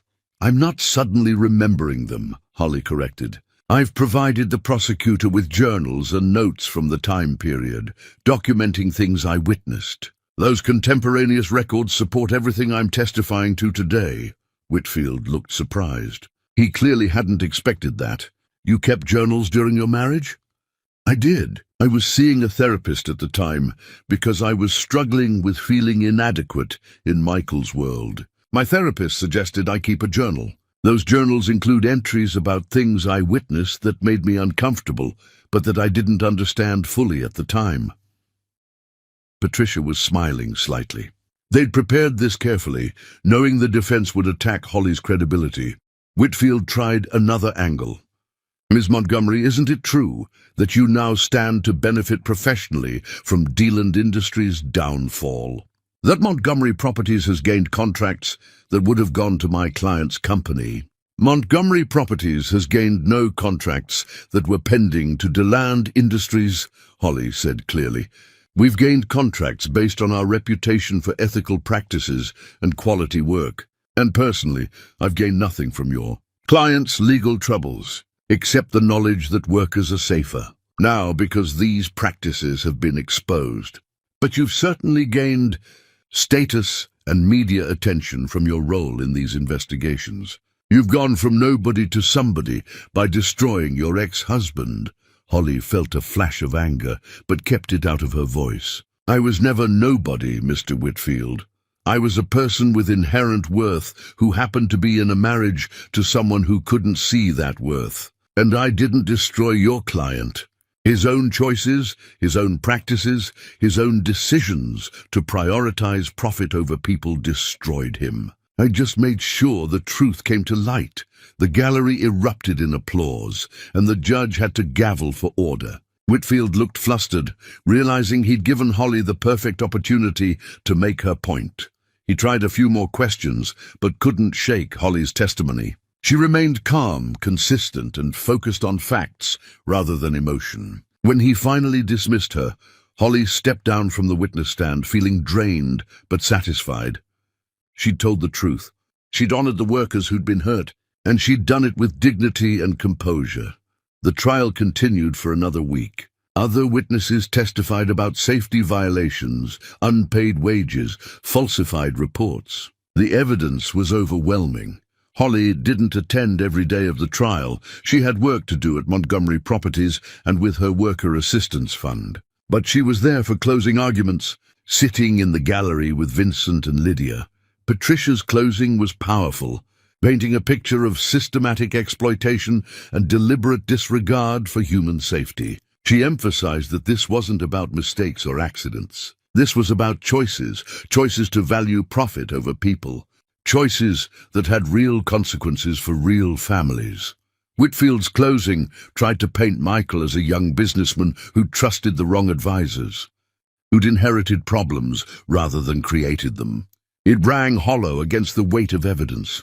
The jury deliberated for 6 hours. When they returned, the verdict was read, guilty on multiple counts including fraud, safety violations, and conspiracy to defraud workers. Michael showed no emotion as the verdict was read. He simply stared straight ahead, his face blank. Sentencing was scheduled for 2 weeks later. As Holly left the courthouse, she was swarmed by reporters shouting questions. Ms. Montgomery, how do you feel about the verdict? Holly stopped and faced the cameras. I'm grateful that the jury saw through the defense's attempts to make this about personal grievances. This was about accountability for harm done to workers. Justice was served today, not for me, but for every person who was injured or exploited. I hope this sends a message that workers matter, that their safety matters, that we won't tolerate companies treating people as disposable. That evening, Tamara came over with takeout and wine. They sat on Holly's penthouse balcony, looking out at the city lights. You were incredible on that stand, Tamara said. I watched the clips online. You didn't let that lawyer rattle you even once. Holly sipped her wine. I just kept thinking about Maria and the other workers. This wasn't about me and Michael. It was about making sure he couldn't hurt anyone else. But also, Tamara added gently, it was about showing him who you really are. The woman he threw away is the woman who brought him to justice. That's poetic. Holly considered that. Maybe, but honestly, I've stopped caring what he thinks of me. The only opinion that matters is my own, and I'm proud of who I'm becoming." 2 weeks later, Michael was sentenced to 3 years in federal prison. It wasn't the maximum possible sentence, but it was substantial. As he was led away, he looked back once at the gallery. His eyes found Holly, and she saw something in his face. Acceptance, maybe even understanding. She didn't smile, didn't gloat. She just nodded slightly, acknowledging the moment, then turned and walked out of the courthouse for the last time. That chapter of her life was finally, truly closed. Chapter 9. The Woman She's Becoming. 6 months after the trial, Holly attended a charity gala for foster youth advocacy. She'd been working tirelessly on her assistance fund, which had grown beyond just helping workers. She'd expanded it to support foster children transitioning to adulthood, providing college scholarships, job training, and mentorship programs.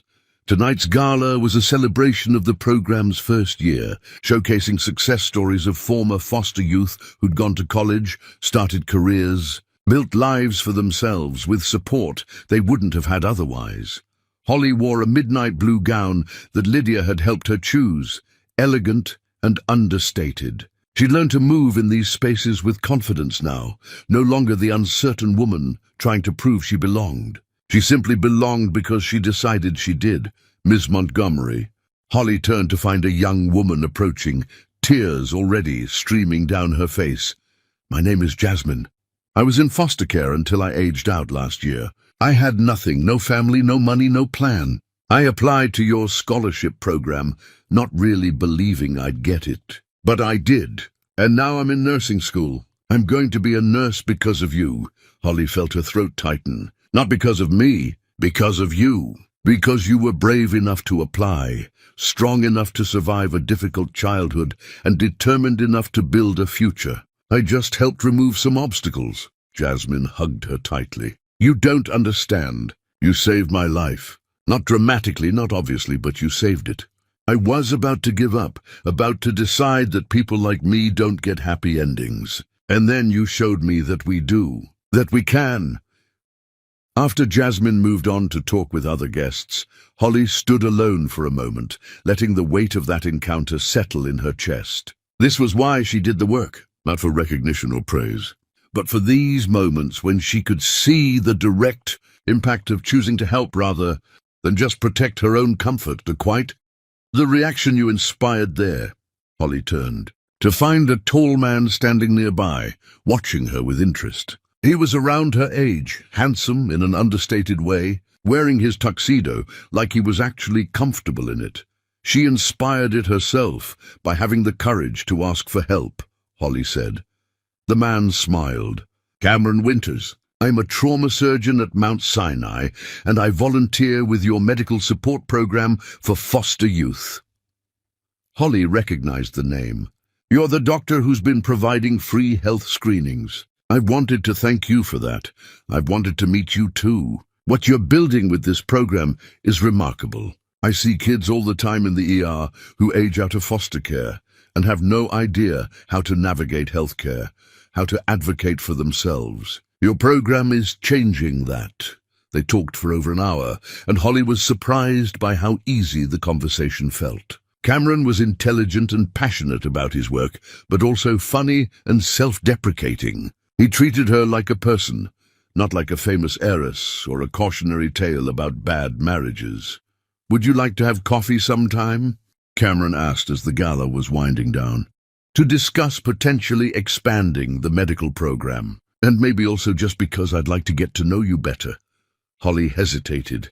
She hadn't dated anyone since Michael, hadn't even considered it. The idea of opening herself up to potential hurt again was terrifying. But then she thought about everything she'd learned over the past year, about how staying safe meant staying small, about how growth required risk, about how she couldn't let fear of pain prevent her from experiencing joy. "I'd like that," Holly said, and meant it. They exchanged numbers. And as Holly left the gala, she felt something she hadn't felt in a long time. Hope about the future, specifically about her personal future rather than just her professional accomplishments. Over the next few months, Holly and Cameron saw each other regularly. Coffee dates turned into dinner dates. Dinner dates turned into long walks through the city, talking about their childhoods, their dreams, their fears. Cameron knew about Holly's past, everyone did, but he never treated her like she was broken or needed fixing. He treated her like she was exactly what she was, strong, capable, still healing, still growing. "You know what I admire most about you?" Cameron said one evening as they walked through Central Park. "What?" "You took the worst experience of your life and turned it into purpose. You could have spent the rest of your life angry or bitter. Instead, you built programs that help people. You turned your pain into something that eases other people's pain." Holly thought about that.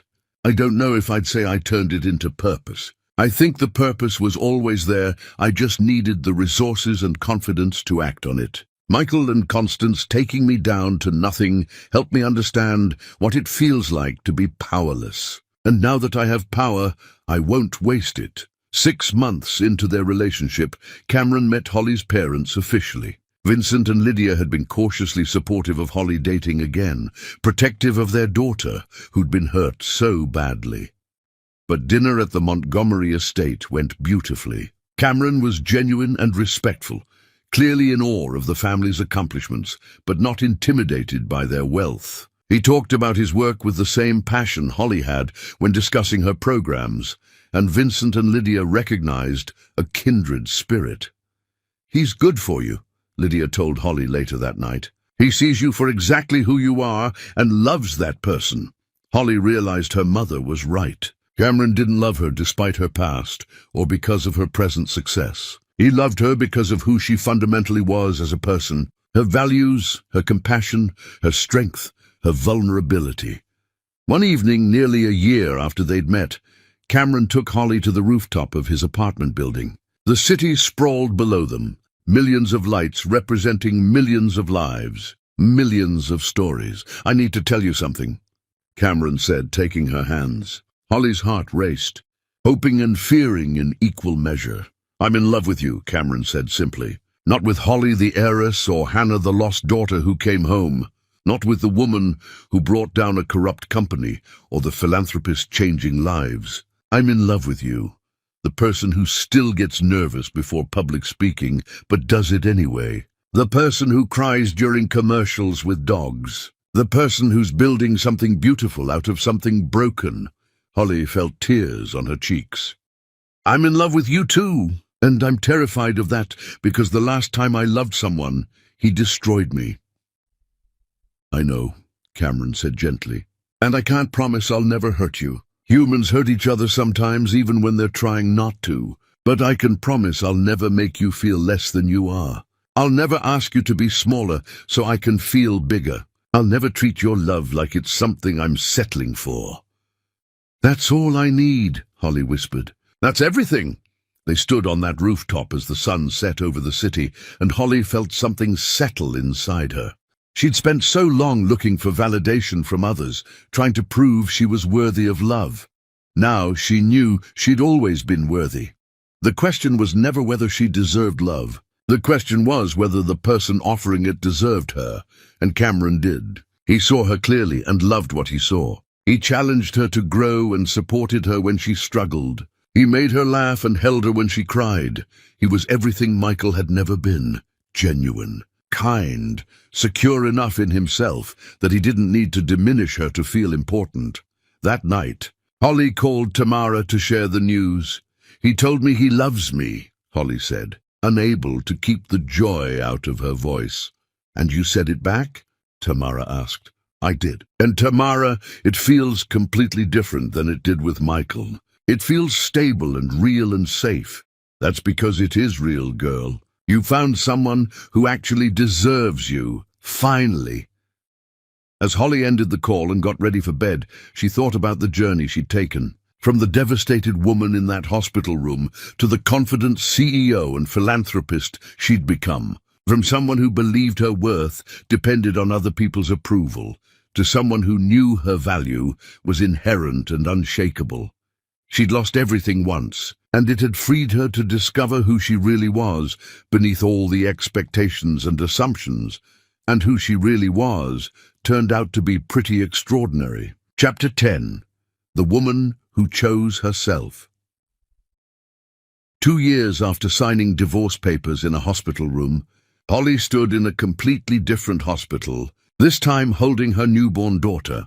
Grace Elizabeth Montgomery Winters had been born just hours ago, and Holly couldn't stop staring at her tiny, perfect face. Cameron sat beside the hospital bed, his arm around Holly's shoulders, both of them overwhelmed by the reality of this new life they'd created. Lydia and Vincent arrived within the hour, bringing flowers and tears of joy. Lydia held her granddaughter with shaking hands, crying openly at the miracle of it.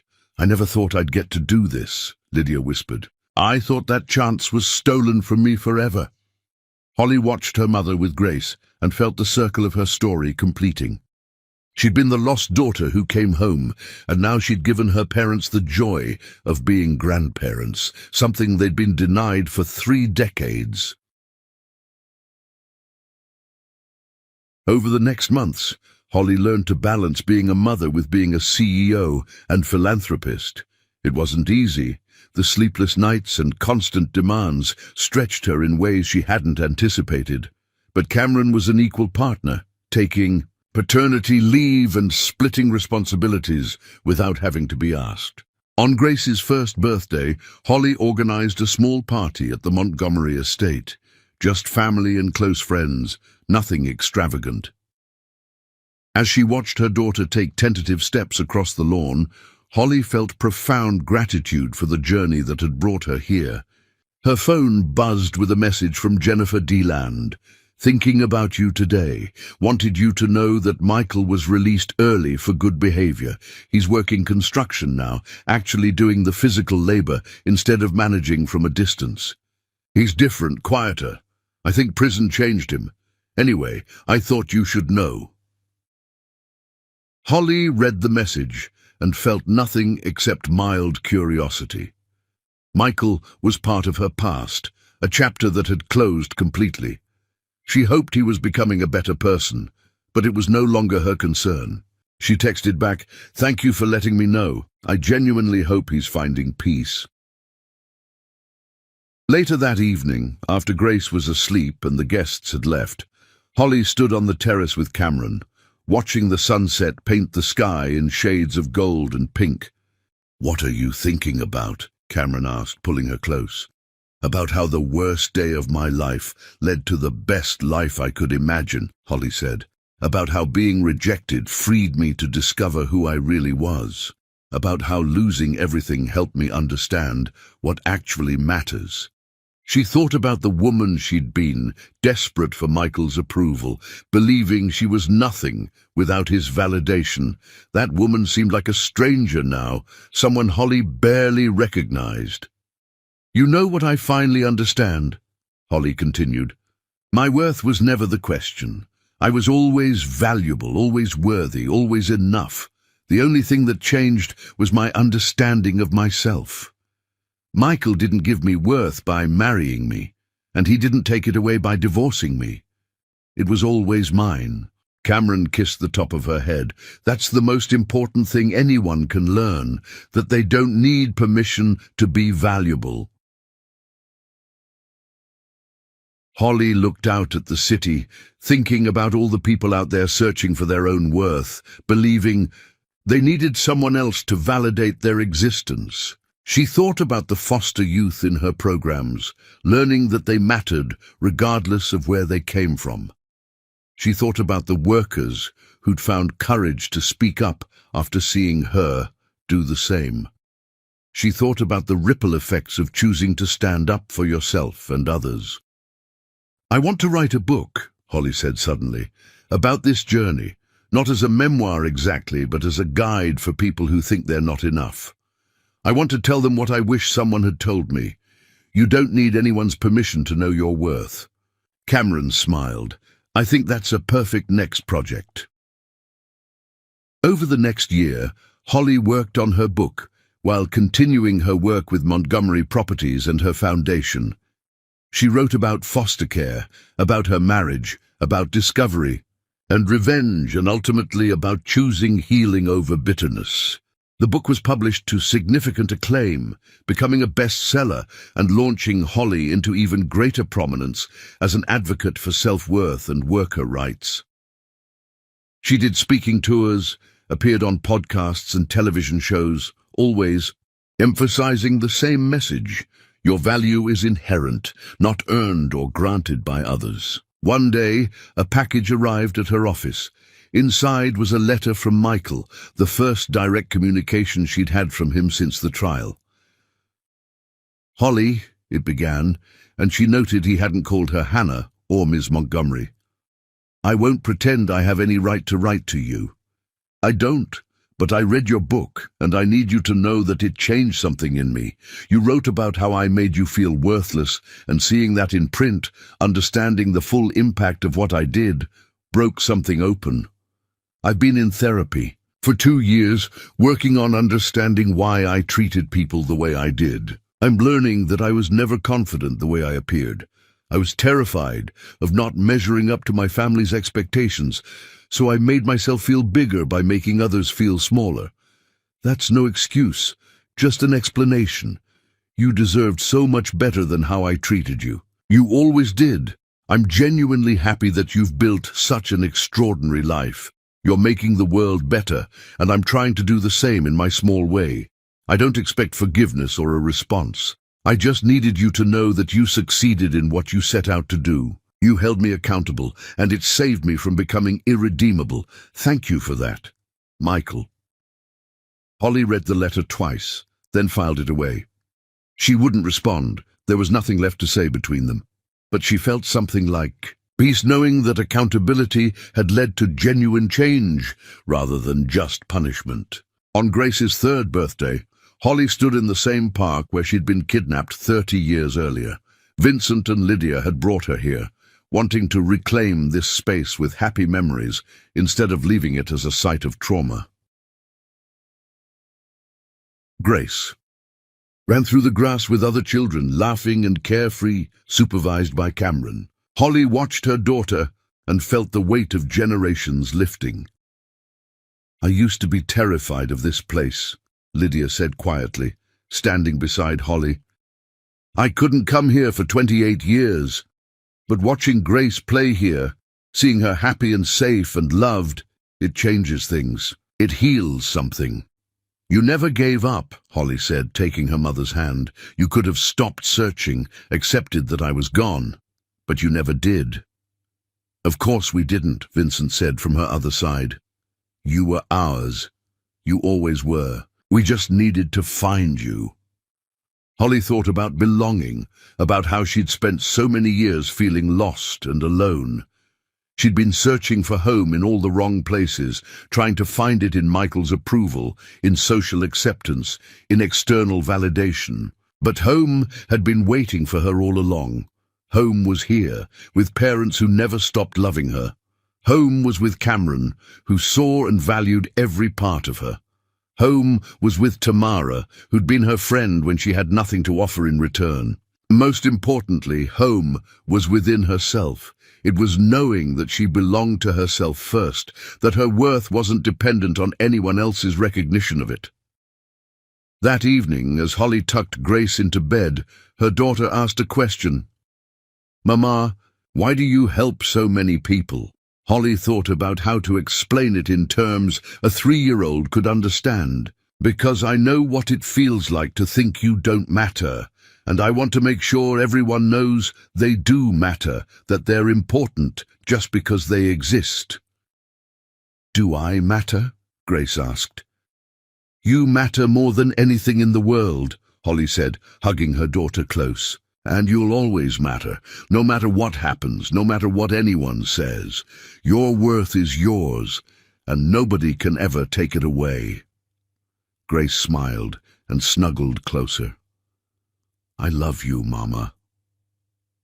"I love you too, baby." After Grace fell asleep, Holly stood at her window, looking out at the city she'd once felt so intimidated by.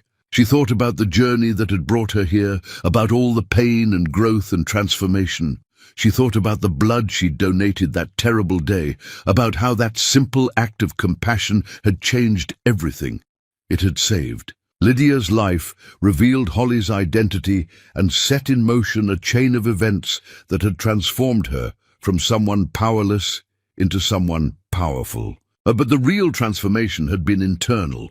She'd learned that power wasn't about money or status or position. Real power was knowing your worth and living accordingly. Real power was choosing compassion over cruelty, justice over revenge, healing over bitterness. Real power was choosing yourself, fully and without apology. Holly Peters had died in that hospital room when she signed those divorce papers. Hannah Montgomery had been born when she discovered her true identity, but the woman she'd become was something more than either of those names could capture. She was someone who'd been broken and had chosen to heal, someone who'd been powerless and had chosen to use power responsibly, someone who'd been told she was worthless and had proven that worth was never determined by others' opinions.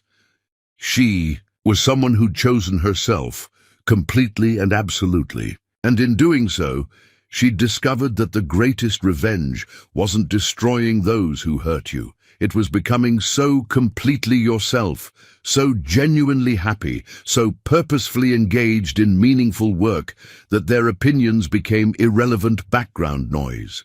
Holly Montgomery Winters smiled at her reflection in the window, seeing clearly for the first time the woman she'd always been meant to become.